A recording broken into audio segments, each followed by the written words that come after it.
நம்ம சின்ன வயசுலேருந்து பார்த்துக்கிட்டு இருக்கிற பென்டன் ஷோல 4 ஆர்ம்ஸ்க்கு ஆக்சுவலா 6 ஆர்ம்ஸ் இருந்திருக்கு. புரியலல்ல? இன்னைக்கு நம்மளோட ஷோல இந்த மாரி தான் நம்ம சின்ன வயசுல பார்த்து ரசிச்ச பென்டன்ல நம்மள்ல நெறைய பேருக்கு தெரியாத அன்னோன்னான இன்ட்ரஸ்டிங்கான ஃபேக்ட்ஸ் பத்தி பார்க்க போறோம். அதுக்கு முன்னாடி நான் யாருன்னே தெரியாம இந்த வீடியோவ கிளிக் பண்ணவங்க எல்லாருக்கும் வணக்கம். This is me Shahrukh and நீங்க பார்த்துட்டு இருக்கிற சேனல் வாட் த டாக். நம்ம அமேசிங்கான அன்னோன் ஃபேக்ட்ஸ் அண்ட் இன்ட்ரெஸ்டிங்கான விஷயங்கள பத்தி ஷேர் பண்ண போறோம். ஆல்ரெடி பிக் பாஸ் பத்தின சில unknown facts and psychological facts பத்தி பேசியிருப்போம். அந்த வீடியோ பார்க்கலன்னா இந்த வீடியோவ பார்த்துட்டே போய் பாருங்க. அண்ட் இன்னைக்கு ஜாலியா, ஃபன்னா பென்டன்ல சில பல அன்னோனான ஃபேக்ட்ஸ் பார்க்க போறோம். And this is me Shahrukh வளவளன்னு பேசாம வீடியோக்குள்ள போயிரலாமா? வாங்க வீடியோக்குள்ள போலாம்.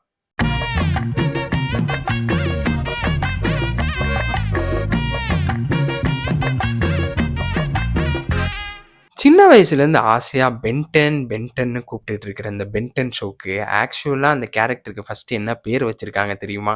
எசிகேல். பேரை கரெக்டாக தான் ப்ரொனவுன்ஸ் பண்ணுறேன்னு நினைக்கிறேன். பேரே ஏதோ ஜிலேபியை பிச்சு போட்ட மாதிரி இருக்கு. இந்த பேரை மட்டும் ஷோக்கு வச்சிருந்தா எவ்வளோ மோசமா இருக்குன்னு யோசிச்சு பாருங்களேன். மச்சான் எசிகேல் பாத்தியாடா, மச்சான் எசிகேல் பாத்தியாடான்னு போட்டு கொலை பண்ணியிருப்பானுங்க அந்த ஷோவே. ஆக்சுவலா ஆம்னெட்ரிக்ஸ் பென்டனுக்காக டிசைட் பண்ணதே கிடையாது. இது நம்ம எல்லாருக்குமே தெரியும். பட் இருந்தாலும் சொல்றேன் கேளுங்க. பென்டன்ல ஆஸ்மித்னு ஒரு ஏலியனை காமிச்சிருப்பாங்க. அந்த ஏலியன் தான் அந்த ஆம்னெட்ரிக்ஸை டிசைன் பண்ணியிருக்கோம். அது எதுக்காக அப்படின்னா எல்லா யூனிவர்ஸ்க்கு இடையில ஒரு யூனிட்டியும் பீஸும் கொண்டு வரணுன்றதுக்காக. அவன் எந்த நேரத்துல அதை கண்டுபிடிச்சான்னு தெரியல, இவன் எந்த நேரத்துல அதை தூக்குனான்னு தெரியல, இவன் எங்க இருந்து வந்தான்னே தெரியல. ஆக மொத்தத்துல அமைதியை நிலைநாட்டணும்னு நினைச்ச கதை கடைசி வரைக்கும் அமைதியே இல்லாம போயிருச்சு. பட் அதனாலதான் இன்ட்ரெஸ்டிங்கா இருக்கு. நம்ம எல்லாருக்குமே ரொம்ப பிடிச்ச அந்த 4 ஆர்ம்ஸ்க்கு ஆக்சுவலாவே 6 ஆர்ம்ஸ் இருந்திருக்குங்க. அதாவது இந்த 4 ஆர்ம்ஸை டிசைன் பண்ண அந்த ஆர்டிஸ்ட்லாம் ஃபர்ஸ்ட் ஒரு 6 கை இருக்கிற ஏலியனை தான் டிசைன் பண்ணியிருக்காங்க. அதுக்கப்புறம் என்ன ஆயிருக்கு அப்படின்னா, ஒரு கட்டத்துக்கு மேல எல்லா ஃப்ரேமுக்கும் உட்காந்து 6 கையை வரைய முடியலடா, எதுக்குடா இவ்வளோ டென்ஷன் கொடுக்குறீங்கன்னு சொல்லி போய் ப்ரொடியூசர்ஸ் கிட்ட பேசியிருக்காங்க. ஸோ அந்த ஷோவோட கிரியேட்டர்ஸ் என்ன பண்ணியிருக்காங்க அப்படின்னா, சரி ஓகே நம்மளாலேயும் 6 கையை உட்காந்து இவனை வரைஞ்சி வேலை வாங்க முடியாதுன்றனால நீங்கள் 4 கையை போடுங்க, பேரையும் 4 ஆர்ம்ஸ்னே வைங்க அப்படின்னு சொன்னனால தான் நமக்கு இந்த அமேசிங்கான 4 ஆர்ம்ஸ் கேரக்டரே கிடச்சிருக்கு. நினச்சி பாருங்களேன், அந்த 4 ஆர்ம்ஸ்க்கு 6 ஆர்ம்ஸ் இருந்திருந்தா இந்நேரம் எவ்வளோ கொடூரமாக அந்த கேரக்டர் இருந்திருக்கும். பட் அப்படி இருந்திருந்தாலும் நல்லா தான் இருந்திருக்கும்னு நினைக்கிறேன். தம்பி உனக்கு ஒரு அதிர்ச்சி. அதாவது இப்போ நம்ம பார்த்து ரசிக்கிற இந்த பென்டன் கேரக்டரை டிசைன் பண்ணுறப்போ கிரியேட்டர்ஸ் என்ன யோசிச்சிருக்காங்க தெரியுமா?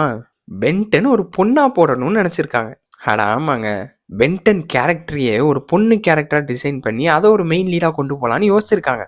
பட் என்ன நினச்சாங்களோ ஏது நினச்சாங்களோ தெரில, ஆக மொத்தம் அங்கே சுற்றி இங்கே சுற்றி ஏகப்பட்ட பிளான்ஸ்லாம் பண்ணி கடைசியாக பென்டன் பையனாகவே இருந்துட்டு போட்டோம்ப்பா அப்படின்னு சொன்னனால தான் இப்போ இந்த அமேசிங்கான பென்டெனிஷன் ஷோவே நம்ம இவ்வளோ என்ஜாய் பண்ணி பார்த்துட்டு இருந்திருக்கோம். இப்போ உள்ள காலத்தில் எத்தனை பேர் பென்டன்லாம் உட்காந்து பார்க்குறானுங்கன்னு தெரில. பட் நான் இப்போ வரைக்குமே அதெல்லாம் நிறையா டைம் டெலகிராம்லேயும் கிடைக்கிற சேனல்ஸையும் ஏற்றி தான் பார்த்துக்கிட்டு இருக்கேன்.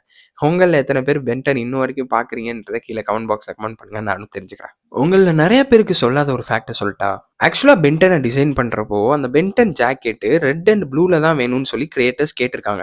ஆனால் நிறையா கடையில் இருக்கிற ஓனர்ஸ் என்ன சொல்லியிருக்காங்கன்னா, ரெட் கலரில் இருக்கிற பொம்மைலாம் அவ்வளோ சீக்கிரம் விற்காதுப்பா, கிரீன் கலரில் ஏதாவது ஒன்று செய்யுங்க, நாங்கள் வேகமாக விற்று காட்டுறோம் அப்படின்னு இருக்காங்க. ஸோ அதனால அந்த கிரியேட்டர்ஸ் என்ன பண்ணியிருக்காங்க அப்படின்னா, பென்டனுக்கு green and black and white அந்த டோனில் ஒரு அமேசிங்கான ட்ரெஸ்ஸை டிசைன் பண்ணியிருக்காங்க. ஓவர் நைட்டில் ஒபாமான கதையாக வந்த கொஞ்ச நாளில் எல்லா பொம்மையும் ஸ்டாக் காலி ஆயிடுச்சுங்க.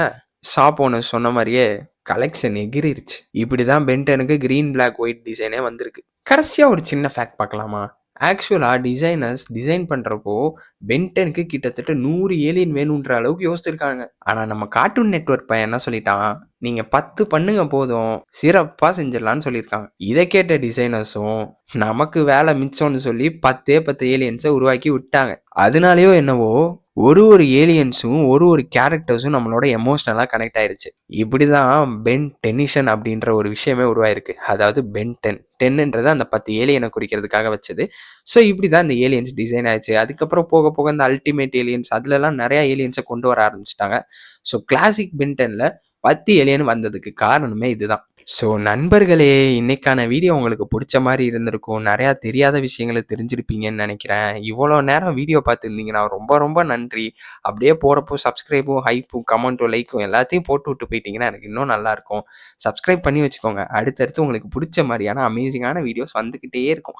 நீங்க தெரியாத நெறைய விஷயங்கள தெரிஞ்சுக்கலாம். ஒருவேளை இந்த விஷயம்லாம் எனக்கு ஏற்கனவே தெரியும்டான்னு சொன்னா கீழ சொல்லுங்க. நான் இந்த பென் 10க்கு இன்னொரு பார்ட் வீடியோவும் போடுறேன். இன்னும் நெறைய அன்னோன் ஃபேக்ட்ஸ் இந்த பென் 10 பத்தி இருக்கு. ஸோ எல்லாத்தையும் பத்தி பேசலாம். அண்ட் இன்னைக்கான வீடியோவ முடிச்சுக்கலாமா? This is me Shahrukh signing off. Tata!